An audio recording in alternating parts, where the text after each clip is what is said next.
Virtual autism के बच्चों को जब हम डील करते हैं तो एक बड़ा कंस्ट्रेंट सामने आता है कि यार बच्चा बहुत बड़ा हो गया, क्या अभी वो ठीक नहीं होगा? वो 6 साल का हो गया, 7 साल का हो गया, 8 साल का हो गया, 9 साल का हो गया, 10 साल का हो गया। अब क्या होगा? अब क्या किया जाए? क्या वो ठीक नहीं होगा? एक बहुत बड़ा सवाल सबके मन में रहता है। उसके साथ साथ कई ऐसे लोग हैं जो स्टार्टिंग से थेरेपी ले रहे हैं, लेकिन फिर भी बच्चा अभी 6-7 साल 8 साल का हो गया, राइट डायरेक्शन की गाइडेंस नहीं मिली और उसकी वजह से बच्चा बड़ा होता चला जा रहा है। ये बहुत ही बड़ा सवाल है जिसको जवाब देना बहुत इंपॉर्टेंट है, क्योंकि पेरेंट्स इस बारे में बहुत कुछ जानना चाहते हैं। सो चैनल को सब्सक्राइब कीजिए, लाइक कीजिए, शेयर कीजिए, पूरी दुनिया में फैला दीजिए। मुझसे कंसल्ट करने के लिए 8168790299 डायल कर सकते हैं। +91 लगाएं अगर आप इंडिया के बाहर से कॉल कर रहे हैं।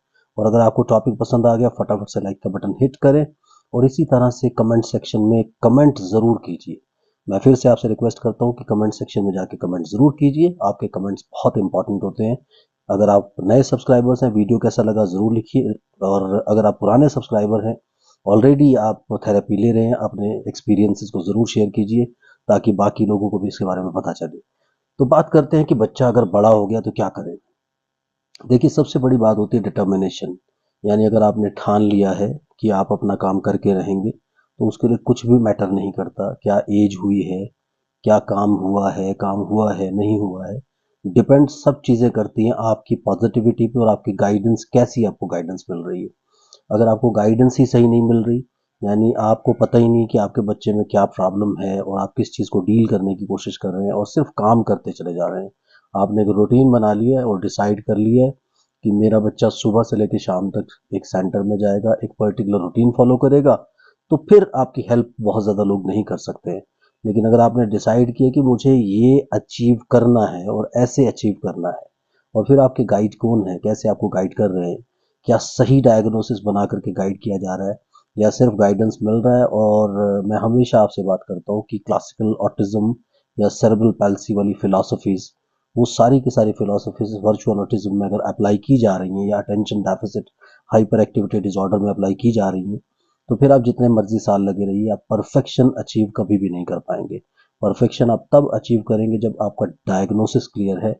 ये बार बार मैं बात करने की कोशिश करता हूँ। मेरे सारे वीडियोस जो है मोटिवेशनल वीडियोस होते हैं या अवेयरनेस वीडियोस होते हैं। तो मैं यहाँ पे आपको कोई बहुत सारी एक्टिविटीज़ नहीं बता रहा हूँ बैठ करके कि आप ऐसा करिए वैसा करिए, क्योंकि हर बच्चा इंडिविजुअल होता है, उसकी डायग्नोसिस के हिसाब से एक्टिविटीज़ होती है। अब कितने सारे वीडियोस भरे पड़े हैं यूट्यूब के ऊपर। मुझे कई सारे पेरेंट्स डेली मिलते हैं कि मैं यूट्यूब देख करके प्रैक्टिस कर रहा हूँ पिछले 1 साल से, 2 साल से, 3 साल से, 4 साल से। तो फिर आप करते रहेंगे प्रैक्टिस, क्योंकि आपके बच्चे के जो कैरेक्टरिस्टिक्स है वो क्या है, उसका एग्जैक्ट डायग्नोसिस क्या है, उसके बेस पे अगर चीज़ें नहीं बनेंगी तो आप साल दर साल ऐसे ही निकालते चले जाएंगे। लेकिन यहाँ पर डिपेंड ये करता है कि अगर आपने एक बार डिसाइड कर लिया कि अब मैं प्रॉपर गाइडेंस ले करके, यानी सही गाइड चूज करके प्रॉपर गाइडेंस लेकर के आगे बढ़ूंगा या बढ़ूंगी, तो फिर आपको कोई नहीं रोक सकता। आपका बच्चा किसी भी एज ग्रुप में है, 6 साल, 7 साल, 8 साल, 9 साल, आप ज़रूर अपनी मंजिल पा लेंगे। लेकिन वो तब पा सकते हैं जब आप पॉजिटिव डायरेक्शन में काम करें, राइट डायरेक्शन में मूव करें, सही एक्टिविटीज़ आपके पास हो, आपके बच्चे के लिए जो नेसेसरी है वो सारी की सारी एक्टिविटीज़ आपके पास हो। नेट तो भरा पड़ा है और आपको बहुत सारी चीज़ें लोग सजेस्ट करते रहते हैं, देते रहते हैं। उसकी वजह से क्या होता है कि आप चुपचाप उन सब चीज़ों को फॉलो करते रहते हैं कि कहीं पे ना करना पड़े और फ्री में ये सारा का सारा काम हो जाए। But there is no free lunch in the world. I mean you have to like, जो भी एक्टिविटीज आप सीखते हैं करते हैं, जो आपके बच्चे के लिए आपके प्लान्स मिलेंगे, उन प्लान्स के लिए थोड़ा या ज़्यादा कहीं ना कहीं आपको पे ज़रूर करना पड़ता है। उसके लिए अगर आप लेकर के जाएंगे तो प्रॉपर चीज़ें आपको मिलेंगी, प्रॉपर गाइडेंस आपको मिलेगी। नहीं तो बेसिकली जैसे स्टेप्स हम लोग कहते हैं ना कि स्टेप्स होते हैं, this is first step, this is second step, this is third step, fourth step, ऐसे स्टेप्स होते हैं आपके बच्चे की ट्रीटमेंट में। अब आपको क्या एक एक्टिविटी दिखाई दी कहीं पे, आपने यूट्यूब पर देखी या किसी ने आपको सजेस्ट किया तो आप फटाफट वो करना शुरू कर दिया, तो ये क्या होगा? इससे कुछ नहीं होने वाला है। राइट डायरेक्शन में आप मूव कीजिए, प्रॉपर एक स्ट्रेटजी बनाइए अपने बच्चे को ठीक करने के लिए। एक डायग्नोसिस बनवा करके उसकी असेसमेंट करके कंप्लीटली उसके पीछे पड़िए ताकि उसको जल्दी से जल्दी ठीक किया जा सके, क्योंकि टाइम तो डेफिनेटली एक फैक्टर होता है। तो एक एज तक, यानी 8 साल, 9 साल, 10 साल तक भी चलिए। आपने डिसाइड कर लिया कि आप काम करना चाहते हैं, आप कर सकते हैं। लेकिन अगर आपका बच्चा और आगे बढ़ता चला जा रहा है, एज बढ़ती ही चली जा रही है, तो आप खुद ही समझदार हैं, जितने बच्चे के बिहेवियर्स फर्म हो जाएंगे, जितना ज़्यादा वो अपने वर्ल्ड में इंजॉय करने लगेगा, आपको उसको उसके वर्ल्ड से निकालना मुश्किल हो जाएगा। क्योंकि यूजुअली क्या होता है कि क्लासिकल ऑटिज्म जो है बहुत टाइम से दुनिया में चले आ रहा है एंड लोग डायग्नोसिस बना रहे हैं, ट्रीटमेंट कर रहे हैं। कई लोग वही क्वेश्चनेयर यूज करके वर्चुअल ऑटिज्म और एडीएचडी इन सब चीज़ों को डायग्नोस करते हैं, क्योंकि वर्चुअल ऑटिज्म कहीं लिखा नहीं है and that is not a registered diagnosis. बार बार हम लोग इस बारे में बात करते हैं, तो आप वहां पर क्या करते हैं, एएसडी यानी ऑटिज्म स्पेक्ट्रम डिसऑर्डर लिख करके आगे ट्रीटमेंट थेरेपी शुरू कर देते हैं। तो आप अपने बच्चे के प्लान्स प्रॉपर लीजिए, एज से आप मत घबराइए जितनी भी एज हुई है।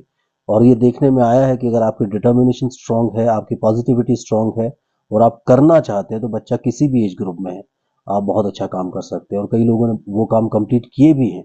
लेकिन डिटर्मिनेशन बहुत इंपॉर्टेंट है कि आप कितना डिटर्मिन होकर आगे बढ़ना चाहते हैं।